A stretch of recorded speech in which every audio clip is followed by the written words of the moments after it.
What's going on, everybody? Welcome to the Backpacking Podcast. As always, John Kelly here with Jeremiah Stringer, the king of Kentucky backpacking. Jeremiah, I actually got to do some Kentucky backpacking this past weekend. Me too. Man, it was so nice. Oh, dude. It's a little cold on Saturday, but it's hard to beat. Well, Friday night, were you out Friday night? Yes, dude. Jason's tarp failed. He got soaking wet, laid in a puddle of water. His underquilt was wet, had to dry everything out Saturday. His Cuban fiber tarp from 15 years ago. Who would have thought the seam would fail? The Ancient of Days tarp that he has finally died on him. So Mr. Backpacking with Jason got wet. Well, I can tell you I used that Outdoor Vitals 40th tent that I got a while back. Yeah, how was it? Bone dry, bro. Stayed bone dry. That was a storm, man. It was for like 2.5 hours, and it did not stop for 2.5 hours. I got on my phone because my watch keeps track of like my sleep that I get when I'm on trail. Yeah, and I got 2 hours and 41 minutes of sleep that night. Oh, dude. I woke up in the morning. I probably slept from midnight. It's till we went to bed. Me and one of my buddies went to bed about the time it started raining. Yeah. And then I got up maybe, I don't know, 7:38 with the light. And I got up and I was like, Jason, how'd you sleep? He's like, man, I woke up about 1. I just kept feeling like specks on my face. And then he looked and yep, sure enough, just a puddle of water that had dripped from his seams. But we had 2 duplex sails and they worked absolutely perfect. He was the only one that got wet. Well, man, I'm going to tell you, I hated sleeping in a tent. I'm just going to say it. Dude, I cannot sleep.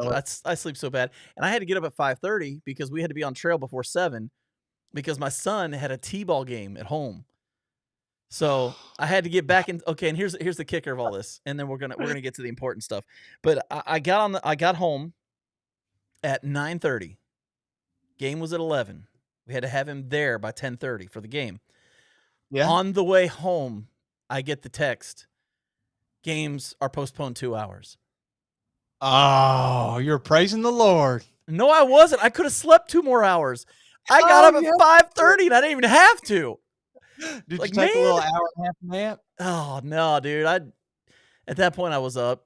If I'd have taken a nap, I'd have probably been worse for wear. So I watched a little XFL football and actually did it. Yeah, I watched a little XFL football.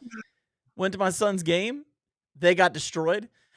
They were playing. My son's on the Astros. They were playing the Braves, and I think these were the '98 Braves. They got beat 13-1. So I told my wife, I said, I can see why people go to alcoholism when they're trying to watch their kids' sports. It was just, dude, it was rough. It was rough. How old is he? He's 5. It's 4, 5, and 6-year-olds. But our team has no 6-year-olds. They're all 4 and 5 years old. Yeah. And the team we were playing against, more than half of their team are 6 years old. Oh, got to check birth certificates out there, man. Bro, I think some of those kids were shaving. So, so here's the deal. Here's what's going on, man. We have a great guest on tonight. A great guest. And here's the thing about our guest tonight. She is not a backpacker like we normally have on this show. She is somebody who actually is on here because she actually has knowledge about something that could really help us out instead of just being a personality, if you know what I'm saying. Specialized knowledge. I got plenty of things that I'm wanting to know about for the trail. And here's the thing. When you have initials after your name, you know you're smart. That's all I'm saying. So let's welcome to the podcast, Miss Colette, and please, I hope I'm not screwing up your name, Vartanian. Am I getting that right? Is that correct? Yes. You did it. You got it. Yes. Welcome. I wasn't sure it was Vartanian or Vartanian, so I went for the long A. No, you did it perfectly. So, how are you doing? Good. Thanks for having me on. I'm really excited to talk about all things backpacking, despite the fact that I don't regularly backpack. I do live in Colorado, though, so I know the scene. That's awesome. That's awesome. Well, we decided something, Jeremiah and I did. We want to find out how much you actually know about nutrition. Like, All right. we see this fancy title you've got, that was it RDMS? What do those stand for, by the way? My MS is for my master's in science. I actually have 2 masters, a master's of arts and a master's of science.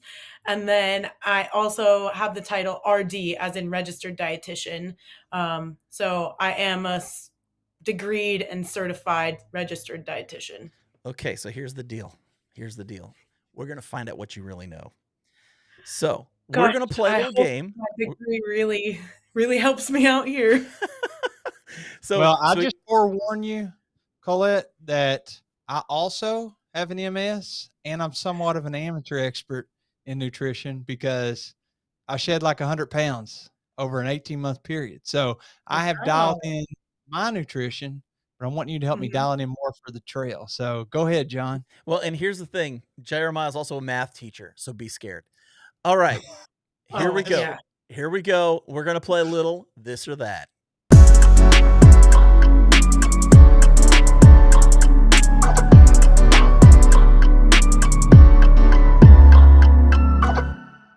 So the way this game is going to work is real simple. We are going to name 2 different food items, and you guys have to tell me which one has more calories. So you think you can handle this, guys? You guys ready? Yeah, okay. Let's do it. So you've got 2 foods here. You've got a medium-sized muffin and a cupcake. Which one has more calories? Colette, you can go first. I would say the cupcake. Because I don't know what's in the... This is where I ask a lot of questions, and I'm not good at these things because I really dig in deep with my athletes. No, this is on John. We need some clarification here, John. Colette, wouldn't you agree? What kind of clarification do you need? What kinds of things are in the muffin versus the cupcake?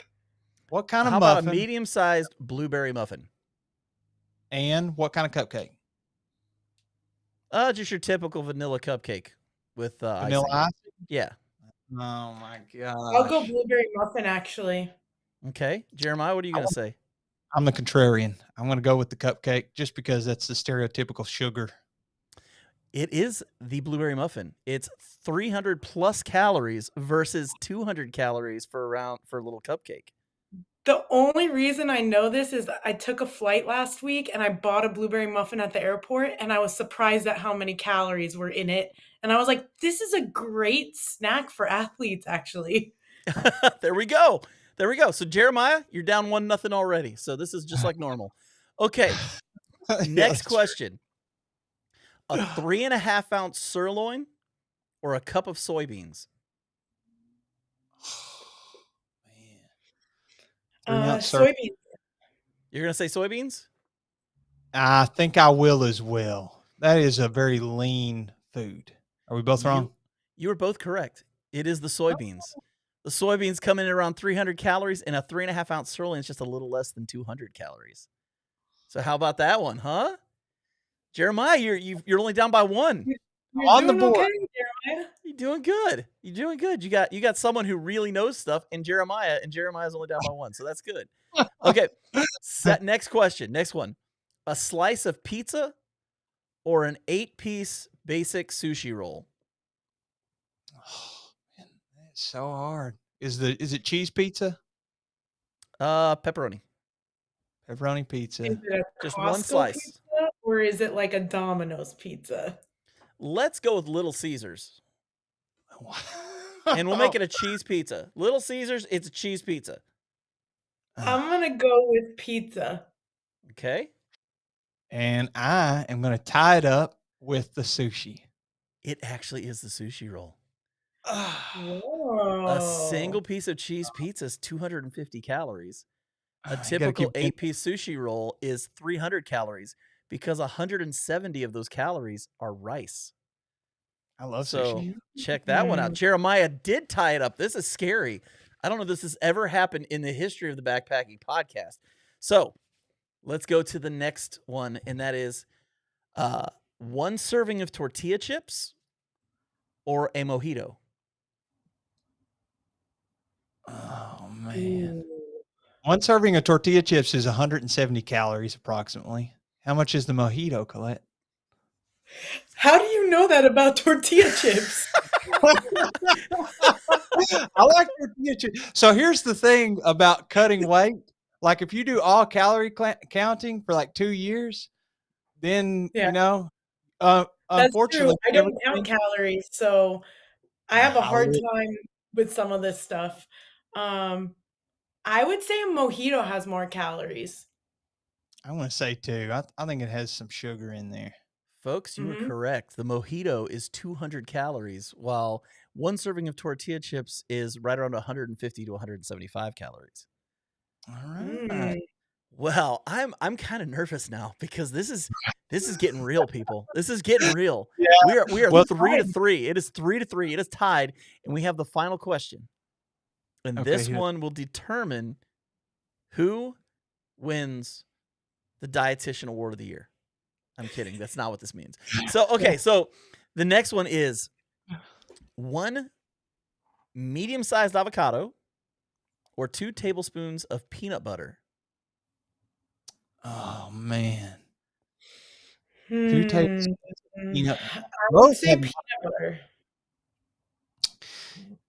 well, then I'm gonna have to say the avocado because we had to have a winner here, but, I gotta say the avocado, a lot of good healthy fats, but Mhm. that's calorically dense. The These peanut are butter, these are your last answers. You are dialed in. You're both cool with these answers.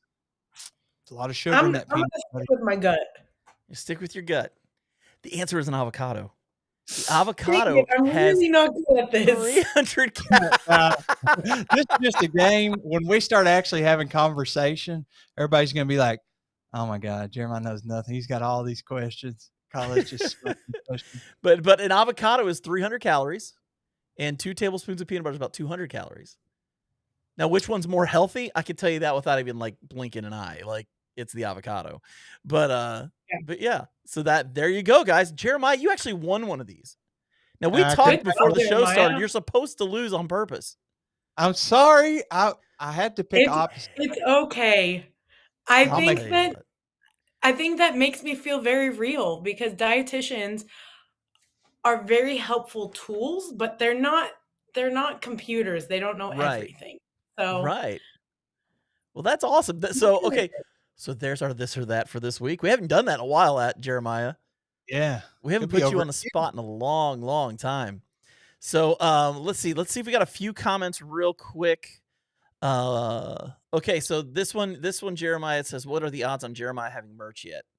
So Oh so my! you know, Colette, Jeremiah has promised merch for almost 2 years now, and still has none. Yeah, 2 these are. years. ooh.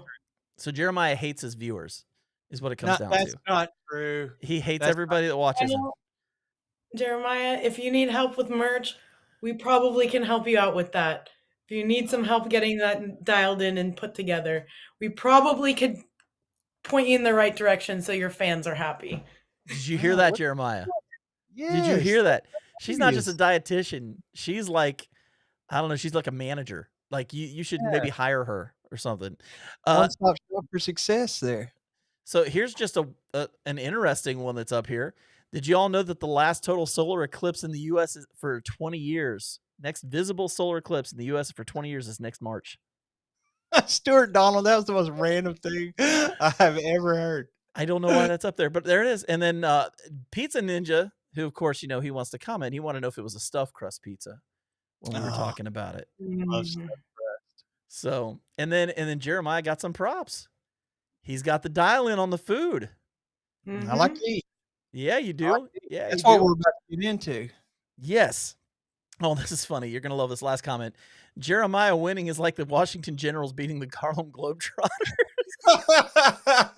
That's harsh, Jeff. That's harsh. That's terrible. Okay, so let's get back to it. Let's talk a little bit. Jeremiah's got a ton of questions for you, and I think I told you before the show that we Mhm. we had a guest on a couple weeks ago, and Jeremiah's internet just decided it hated him, and he didn't get to do a lot of questions. So I'm going to defer to Jeremiah tonight because he sent me a list of questions about a mile long he has for you. And Jeremiah, let her know why these questions are so important because you got something pretty cool coming up. Well, my wife and I are starting in June the Camino de Santiago, which is a pilgrimage across Spain. Wow. I know Yeah, that one. I have a couple friends who've done it and it looks amazing. Yeah. I'm thinking that some of the knowledge that you have can be bestowed on me so that I can have a healthy, balanced, and rejuvenating diet while I'm over there. So go Yeah, ahead. won't be that hard because you're in Europe and the food there is amazing. I've heard some pretty interesting stuff about that route actually, but I'd love to hear your questions so we can get them all dialed in. Okay. Well, we don't have to start specifically with anything Camino related, and we'll just see where the conversation takes us. Okay. But I want to start out with, for people that are through hiking, in your professional opinion, and are you Mhm. familiar with through hiking, first of all? Yeah. Oh, yeah. Okay. I So, know a lot of the lingo for backpacking, but I will uh, tell you guys just as like a little tidbit, I grew up in Southern California to immigrant parents. They did not camp. We went camping and they would take me to the campsite with their friends, pack up and go home the rest of the evening. They called it a day at that, and I didn't go for my first camping trip till I was 18 years old. So I know the camping, I know the backpacking stuff. I just haven't done a ton of it. So I will let you know if I don't know something, but it's very interesting to me because I grew up in a very weird community of people who just that wasn't a thing that they even knew existed until I I got older and got to experience it myself. I'm gonna be honest with you, Colette. Until a few years back, I didn't know backpacking was something that people did that had a home. I only thought like homeless people backpacked. Like seriously, like so you're not alone. I grew up. We never camped when I was a kid. Yeah. We never did. The only time I got to do it was when I was in Boy Scouts, but I thought that was just a Boy Scout thing. I didn't think that was something people actually did if they weren't in Boy Scouts. So yeah, I'm right there with you on that. Yeah. Right there with I you, hundred think percent. I think this is the cool stuff to talk about because I get to sharpen my skills as a dietitian. But yeah, I've put a something on myself that this summer I will do at least one backpacking trip, um, Yeah, just so that I can practice some of the nutrition that I talk about and put some real perspective on it on my own. So stay tuned. I'll keep you guys updated on how that goes. that's great. well, fantastic. Well, it's very good context. Let me give you some context for a couple of these ideas that I'm kind of running down the rabbit hole with. So, if we're speaking specifically about through hiking, Mhm, that's going to take anywhere from 4 to 6 months normally if you're doing like the Appalachian Trail or Continental Divide Trail, Pacific Crest Trail. mhm. A lot of people, myself included, I did the Vermont Long Trail. That took me about a month, and it's straight Wow. just hiking, every day, maybe a zero in there. But you just basically eat whatever you want. And I feel like it's so many calories out that I almost can't replace by, calories in. So Mhm, sometimes you eat trash food, and some people are of mhm, the opinion I need it because of the calories. Some people add avocado oil to their dinners to get in extra calories, and some people mhm. buy more calorically dense foods like avocados that we talked about earlier. So, Mhm. with all that context, do you think if I just do one season, me or anybody else, are there any long-term consequences to eating like trash on trail for like 6 months? And then in addition to that, what if I do another trail the next year? Or what if I try to do all three in the same year and I'm eating like trash the whole time, but I'm getting enough calories? What do you think about that? Yeah, so there's a lot of debate in this topic of if it only matters calories in, calories out. To some extent, that is true. But when you are going for a month or more, you can face like major micronutrient deficiencies. And that's what I worry more about than the balance of your meals because balance is really essential mainly to for overall health, like long-term health, but also for maybe injury prevention and some of those things. But what people always forget is that it doesn't matter, as much like there you guys are burning a ton of calories. So it doesn't matter as much about the breakdown of the macronutrients, but what I worry about is the micronutrients when people are going out and hiking and backpacking, because you're not getting a lot of the nutrition that a lot of our fresh fruits and vegetables get. And that's where I always encourage things like dehydrated fruits and vegetables, or freeze dried fruits and vegetables, or even, I will say as a dietitian, I'm not a big fan of green drinks, but in the context of hiking and backpacking, it's something that should be incorporated in, because there are a lot of nutrients that we may be missing out on because we're limited to a certain amount of food that we can carry with us, or have access to anywhere. So the composition does matter, especially if you're going to be doing this many, many times. But I truly worry about micronutrients even more than the macronutrients, because we see lots of deficiencies that can cause issues with altitude adjustment.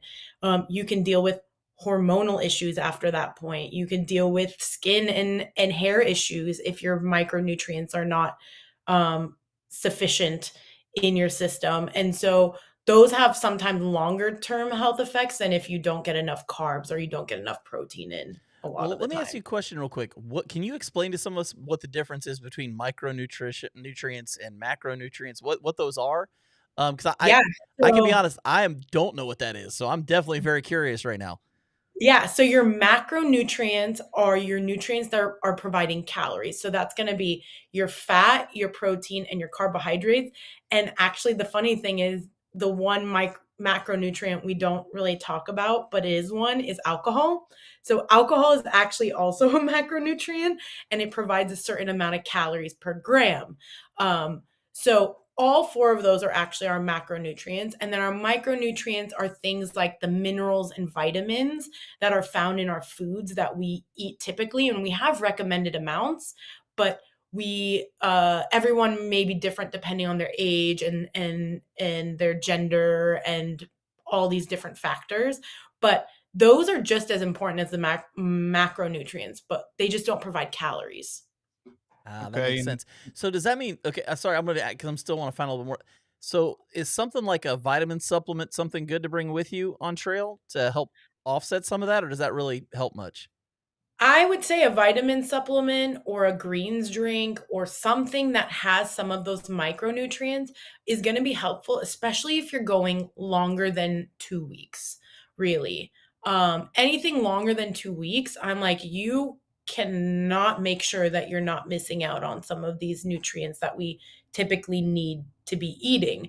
Um, and so usually I will say either bring a vitamin, a multivitamin, or some type of a greens drink, whatever you prefer, honestly.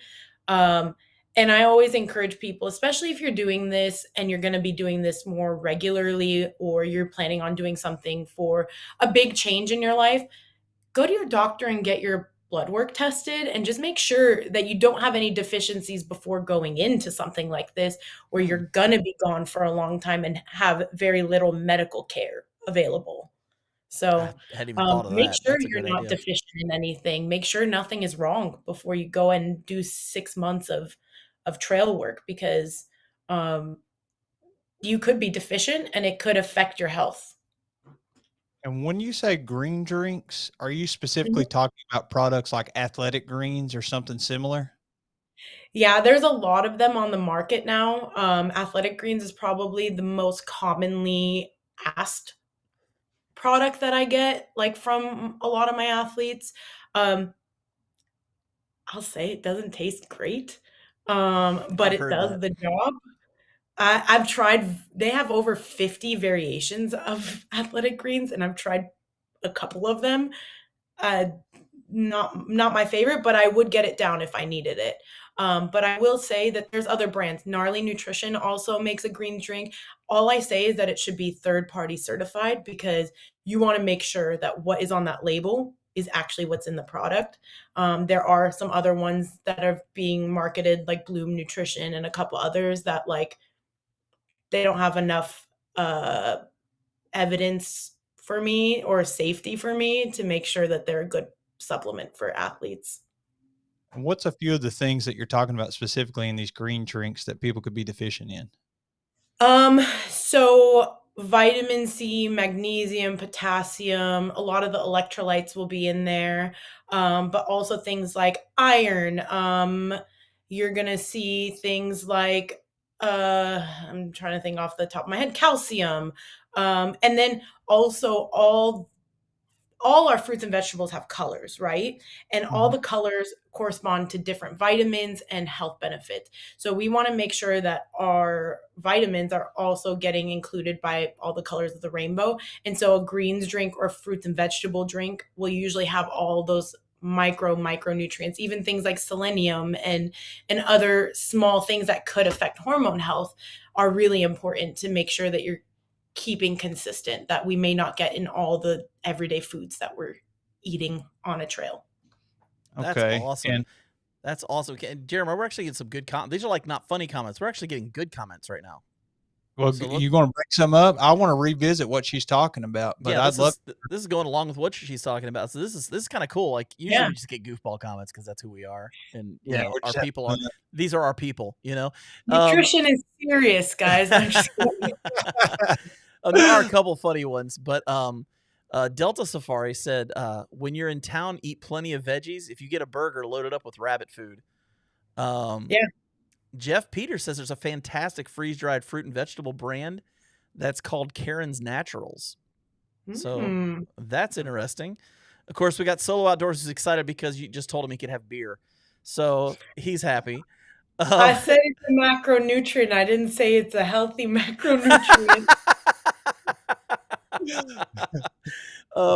Super Good Camping said, great topic. Even as a canoeist, calories are super important. We always try to intake good calories with junk as an occasional drink, like corn syrup and granola bars, trail mix, which will have M&Ms and marshmallows in it.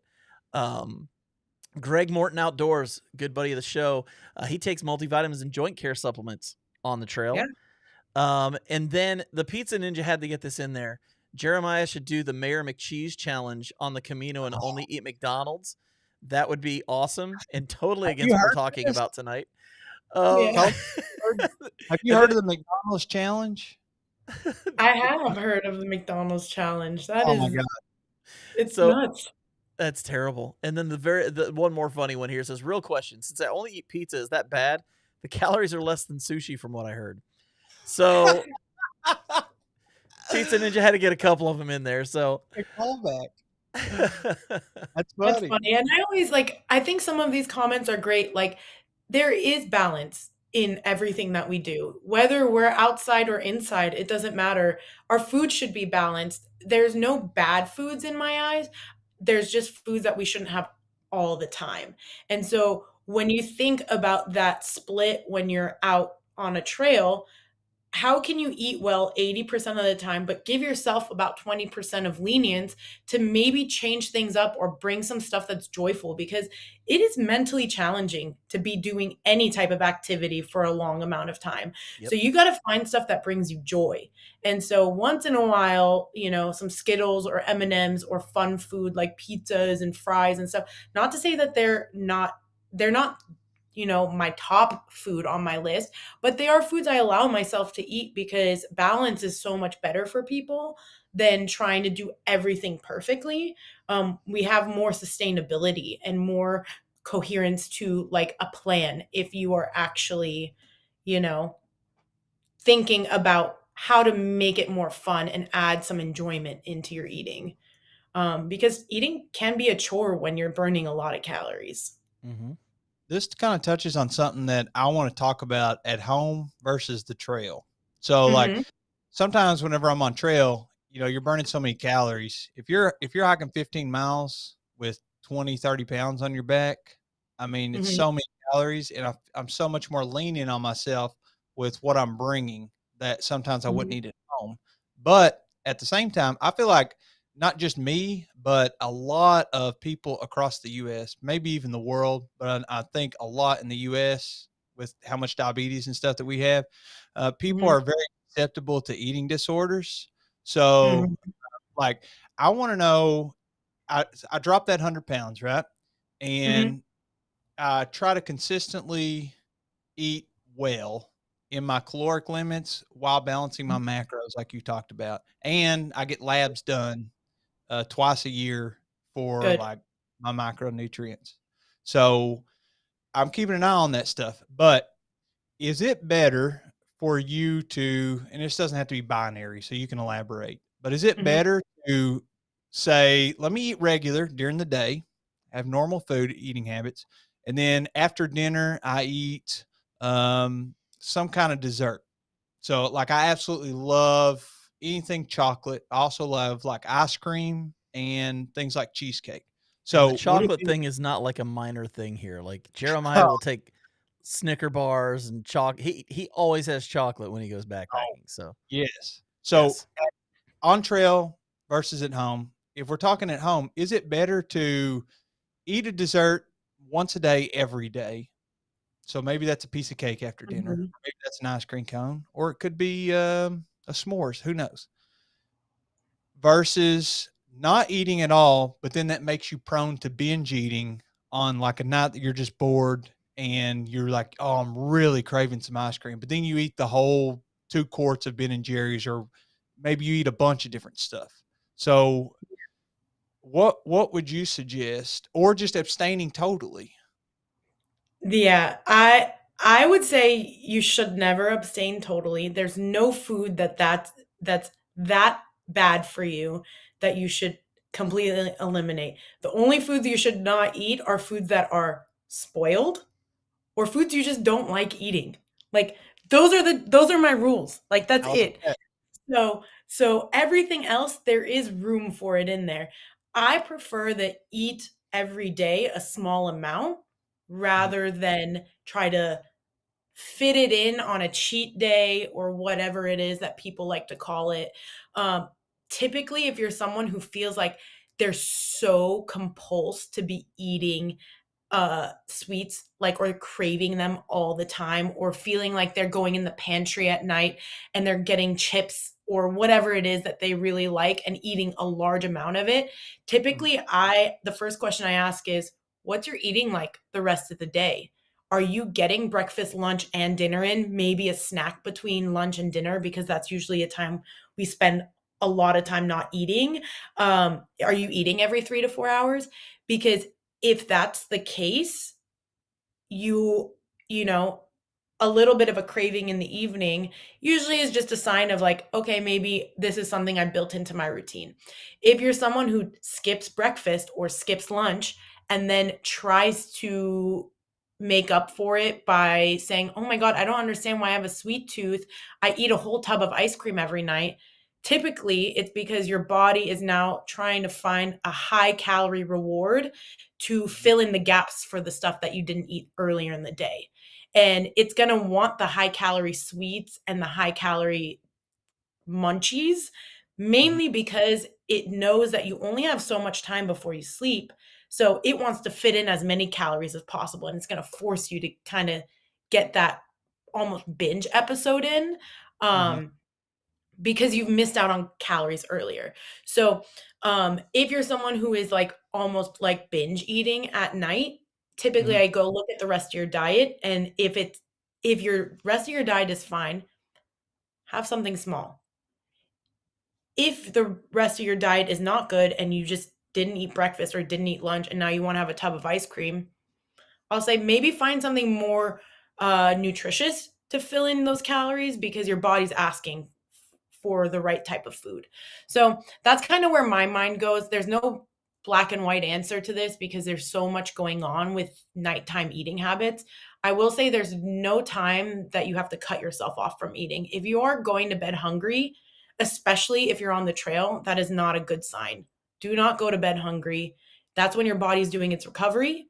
And that's when your body needs the calories to actually do its work. So if you haven't had something and you're hungry before bed, I always say a higher protein or a higher fat item may work a little bit better than a carb product because it'll keep your blood sugar a little bit more stable while you're sleeping. That's really interesting too because I know when I want carbs is at night. Yep. yeah, Like if I'm dude. craving carbs, it's gonna be at night. Like that's what I'm like, because my wife and I are we're doing intermittent fasting right now, and Mhm. So, but I'm doing breakfast and lunch, and I'm not eating dinner. So, Mhm. um, because dinner's the one where I go off the chain. So it's like I'm cutting Mhm. that when I'm just eating higher calorie breakfast and lunch than what I Yeah. normally do. And I've noticed the cravings are for the carbs. And Mm. so that's one of those things where so during the day sometimes I might have a little something. Not big, but something little just so that I Yeah. get it out of my system so that at night I'm not going crazy. Yeah, and that's okay, and I think that's part of retraining your body and making sure that it knows that you're getting the nutrition and that it's okay, I will still get that food in. Like, you can crave it, and I will give it to you rather than delay, delay, delay, and then binge, you Right. know?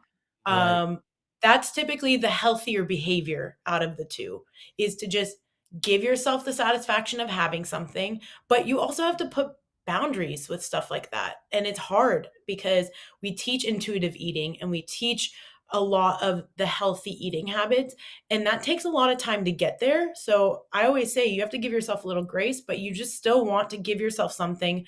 But instead of buying full size chocolate bars, buy the single wrap chocolate so you can say, this is all I'm having. And if I want more later, I'll come back to it. It's not going anywhere.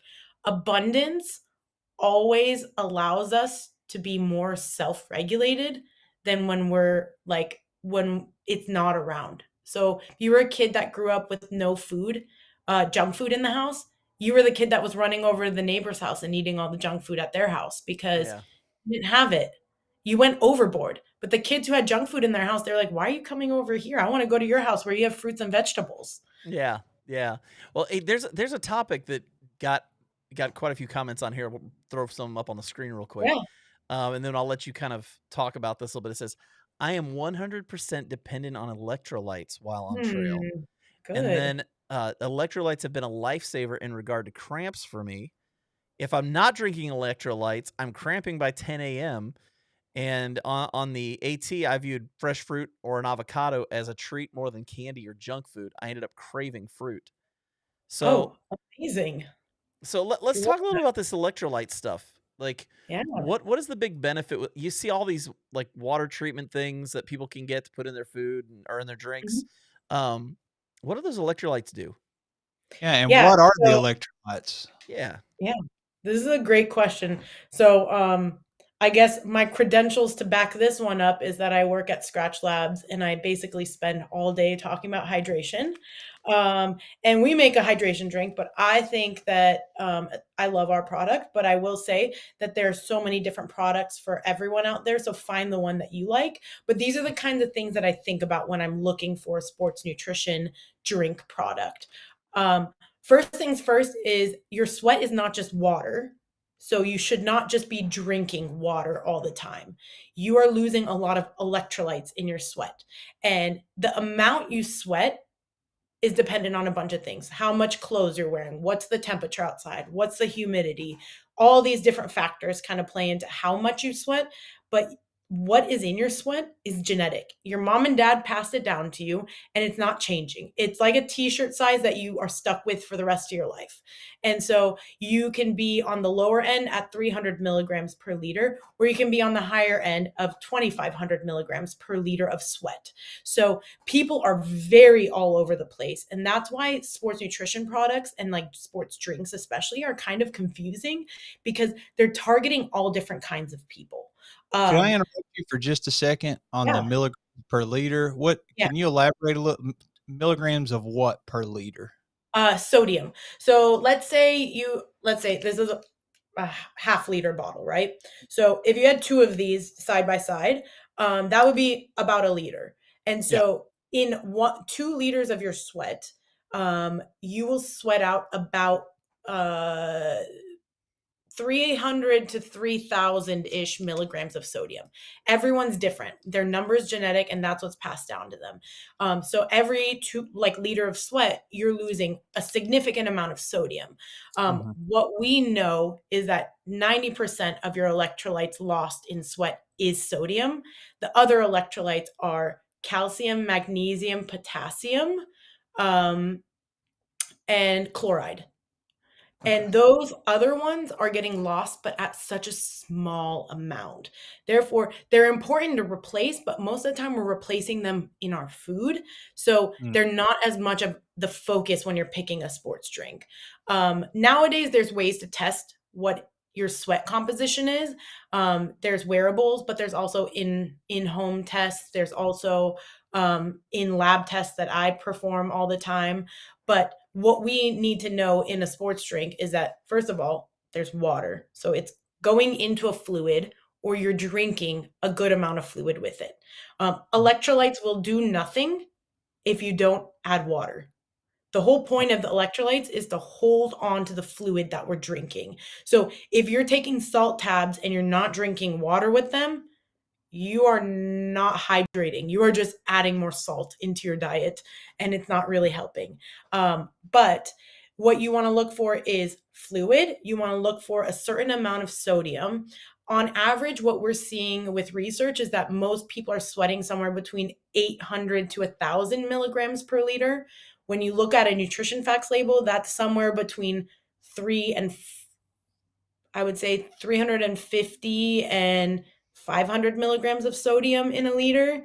So most sports nutrition products are about half a liter serving size. So that's what you want to look for. And you also want to look for a carbohydrate source that comes with your electrolyte, because carbohydrates actually help absorption in our body. And without carbohydrates, we don't actually absorb as much fluid as we could.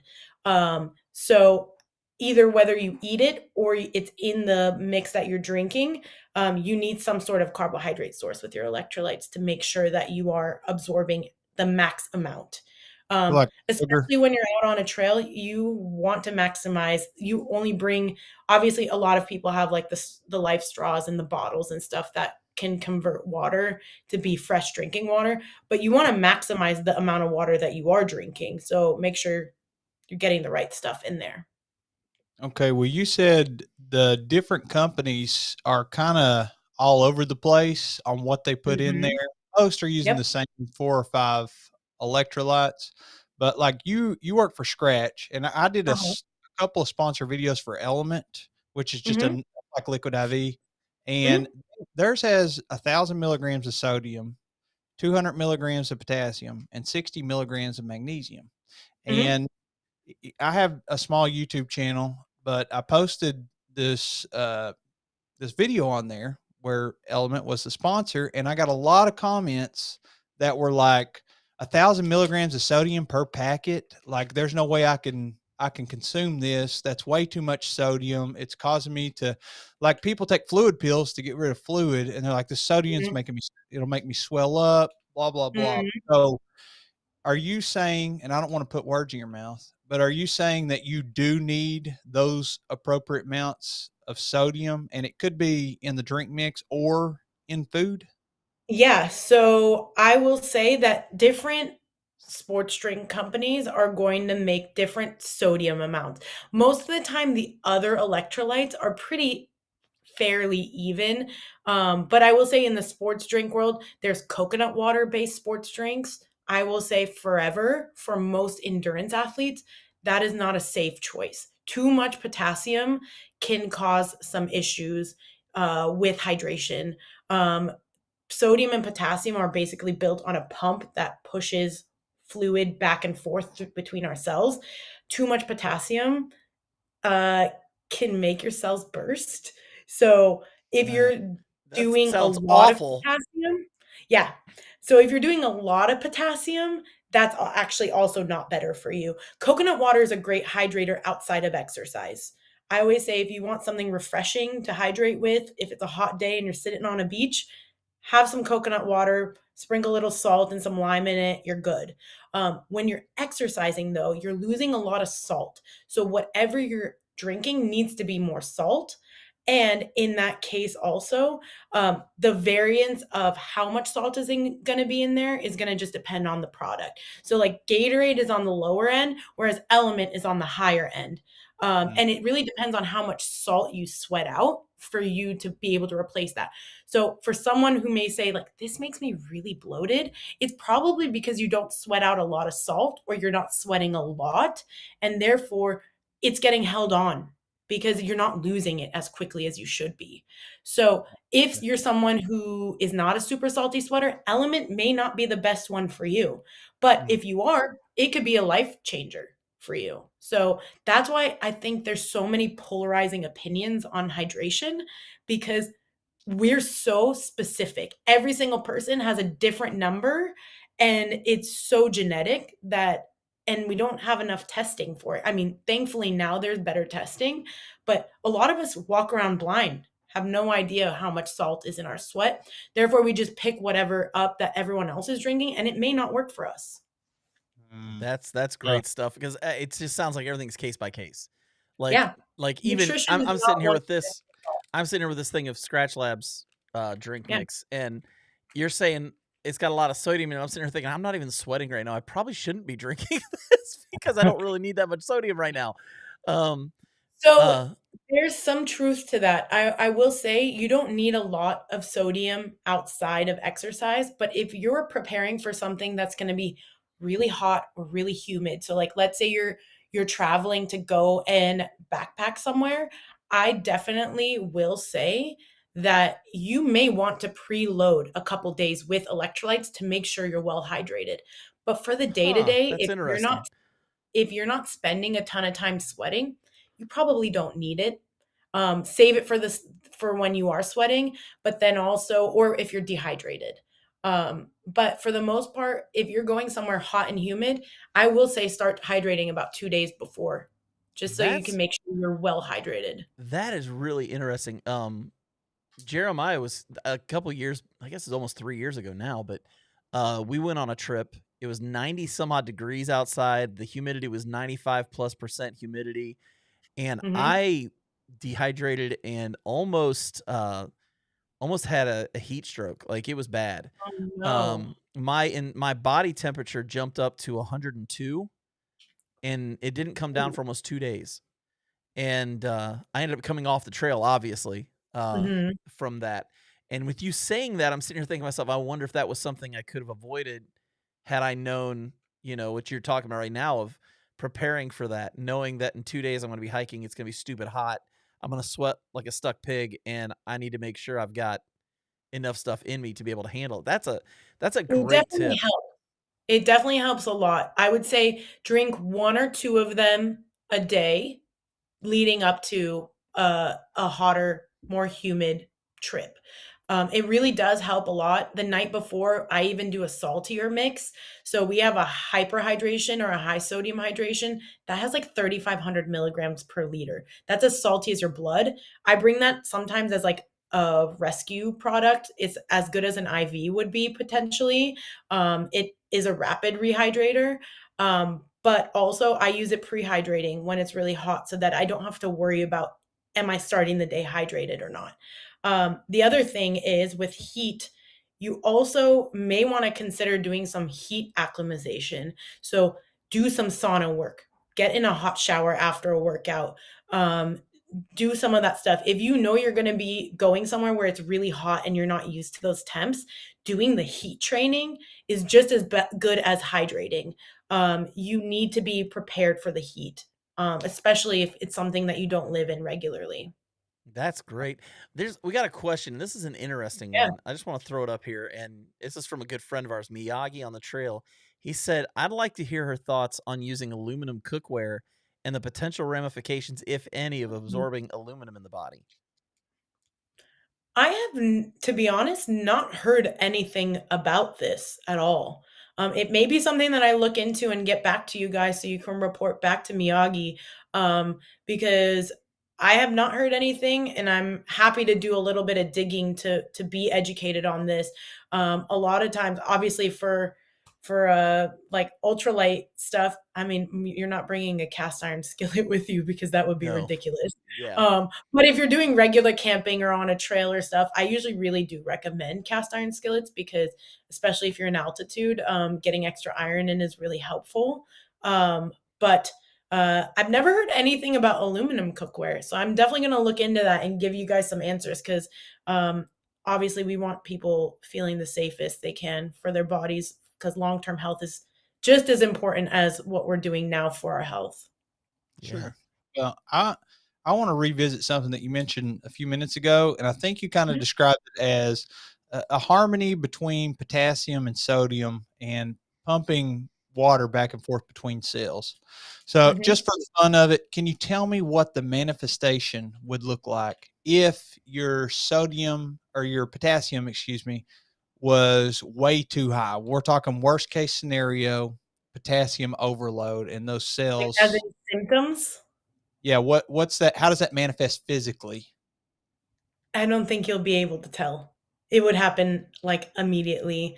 Uh, there is no signs of over potassiuming your body.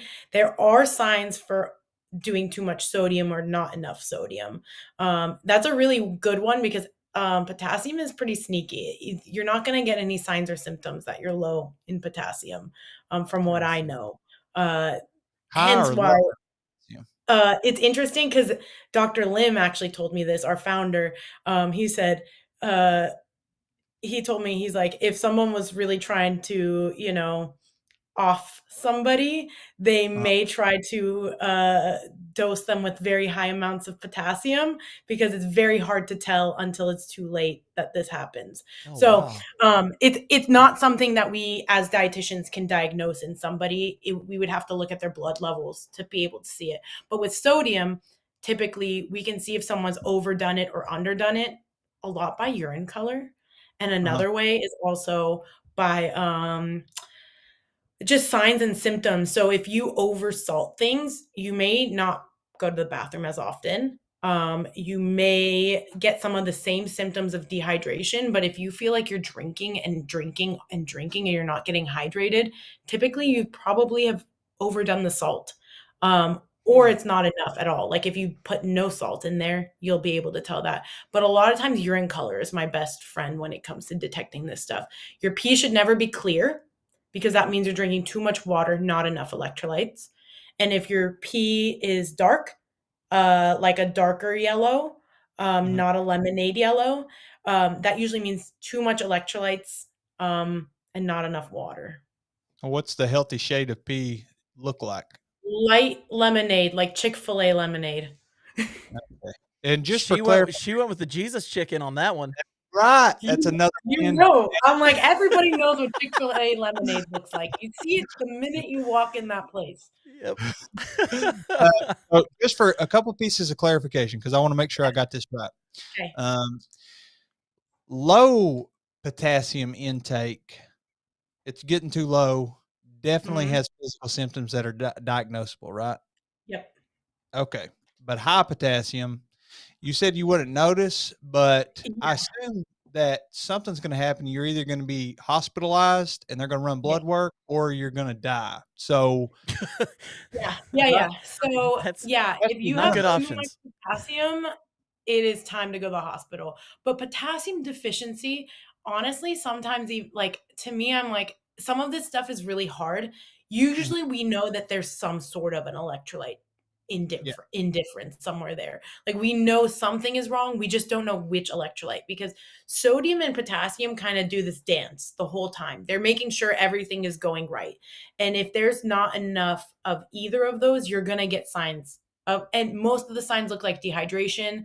Sometimes we see things like arrhythmias. So if you have, like, if your heart rate is really irregular, usually I'm like, okay, something may be going on here with your electrolytes and they're not balancing out, because a lot of what our sodium potassium pumps do is make sure that our heart can pump. So well, I would say there are some symptoms. People can look them up if they're really wanting to see what there's out there. There's a laundry list of symptoms that I could talk about, and some people may experience them and some people may never. It just depends on your tolerance too. I got you. I did see, we talked a little bit about poop before the show because we have a lot of backpackers on, and I was just sometimes about to pull up some comments that have come up recently I about keep it. seeing the poop stuff coming through, and I think it's hilarious. And we warned you in advance. We told you this was coming. Let's since we're doing this, let's go scholastic on these. So the very first one, we're gonna just do two of them, but they're recent. And the first one is, how does your electrolytes affect your poop? but the answer that they think that Jeremiah would give, which is electrolytes make your poop too salty. Oh, that's disgusting. So Yeah. let's go back to the question though. How does electrolytes affect your poop, or does it? Well, if you're well hydrated, it's going to reflect in your poop. You're going to have a healthier poop in general. You're not going to be constipated. A lot of what hydration does is allow things to move a lot smoother in our body and for more nutrients to be absorbed. So if you're well hydrated, your poop is going to be a lot softer in a sense. And if you overdo electrolytes, you could experience things like diarrhea. So it is important to know those things can happen. And so that is how I would say it affects your poop. There we I have go. Now I will say, just so everybody knows, we did tell her that we ask people if they have a poop story. She's not done enough backpacking to be able to give us a good poop story, but she did tell us something about someone she works with.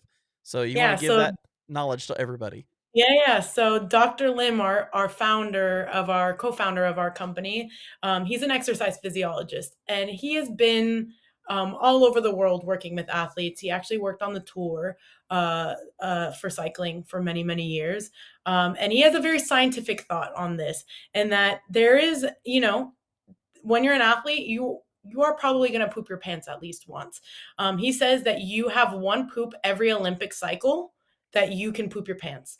So once every And 4 years, or are we talking every once every 4 2? years is an Okay. acceptable amount. So we're And skipping the that, Winter Olympics. It's just Summer Olympics to Summer yeah, we're Olympics. skipping Winter Olympics. We're just Okay. going Okay. every Just 4 making sure. years, you can have a poop in the pants incident.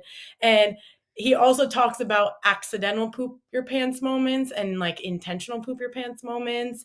And he goes all into depth on this. It's really actually hilarious. If anybody wants to hear more about Dr. Lim and his own poop experiences, check out Skratch Labs TikTok page, because he goes into depth on all things poop there. And so if you guys love poop humor, he's the man for it. He talks about it all the time. I talk usually about what's healthy when it comes to pooping, and I talk about poop in a lot of different ways. But he has more of the humor, because Sounds like we need to have him on the show at some point. you definitely do, because he's a man of many stories. I will say I am lucky enough to have never had to poop my pants. But knock on wood, who knows what'll happen this year for me. Well, Might be one of them this year. Leonidas just said, guess I need to poop myself next FKT attempt. and that's Skratch, SKR, Skratch, Yes. not Yeah. SDR. Yes. Yeah, Skratch. and we're just on TikTok at skratch labs.com or dot. And I want to Skratch say too, this is the second live stream that I've been on with Colette. The first one I was more of just a viewer. Yeah. She actually spoke for the Outdoor Vitals 100-mile challenge live stream for all the people that signed up for it, and that's where I first heard you talk, and I was like, I gotta get you on this podcast. And I want to say something, and I think Jeremiah would back me up. You need to do a YouTube channel or something where you talk about this stuff, because it's fascinating and you know your stuff.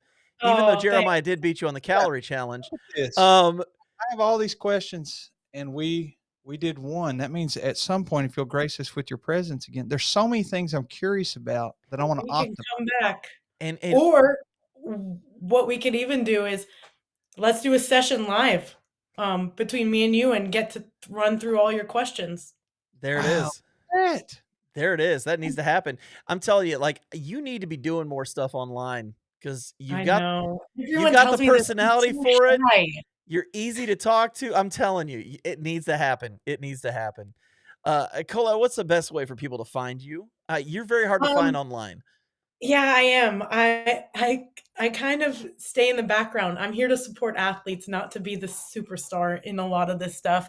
But you can find me on Instagram at Cole, COLE Nutrition. Or you can shoot an email to info@skratchlabs.com and they'll get you connected with me. Through Skratch, I do some free consults. So if there is something like a quick question or, a little bit of my time that somebody may need to really dial in their nutrition, I'm always happy to help. If you need recommendations to work with a dietitian for a long-term amount of time, I also have really great recs for people who are experts in the field. So there's a lot of ways that I can help out, but I'm always happy. I know that there's always more questions than I could answer. So shoot some stuff my way in my Instagram. Let's get me back on here to answer more questions. I think it's a never ending cycle of questions when it comes to nutrition. Yeah, we'd love to. And I would love to have you on after Jeremiah has done his big hike so he can kind of share with you what he did and you can kind of analyze how poorly he did with his diet. That would be awesome. He's gonna do great. I think he's going to do great. He knows more than me. He beat me in the... That's true. And Jeremiah should actually be a dietitian, not a math teacher. That's what we learned today. The evidence was definitive after the conversation started. I will tell you, you mentioned the macronutrient of alcohol. I hear there is a lot of wine with the food over in España. So there is, and that's okay. Yeah, no more than one glass a day is okay. Well, and this comment came up, Jeremiah. You're going to love this comment. Sounds like Skratch needs to sponsor this podcast. Oh, be able to do that. I wonder if we know anybody that works there now. I don't know. I actually may be able to come back after this with a code for you guys to use. For anybody who's interested in using Skratch, I can work on something. I don't know why I didn't do this sooner, but let me get you guys a code for anyone who's interested in using Skratch. Let's get you guys a discount and get you guys on the Skratch train. That would be great. That would be great. We'll put that in the description for whenever we publish on the audio version too. Well, Colette, thank you so much. Thank you so much for being on here. I feel like this wasn't enough time, so we definitely have to do it again. Absolutely. Well, if you'll hang out in the green room, we'll be back with you in just a second. But Jeremiah and I gotta close this thing up. So if you don't mind hanging out just for a second, we'll be back with you. Cool. Jeremiah, holy cow. How awesome was that, man? Just a wealth of knowledge, man. And such a nice personality and so friendly and like he's a sweetheart. I think she's probably she didn't do it, but she's probably one of those people that could tell your stupid 15 different ways and you thank her for it. Yeah, you're right. You know what I'm saying? So great to have her on here and so much to learn from. And man, anybody who missed this, I hate it for them because this was a really great night. We will definitely have to have her back on. There's no way around it at this point.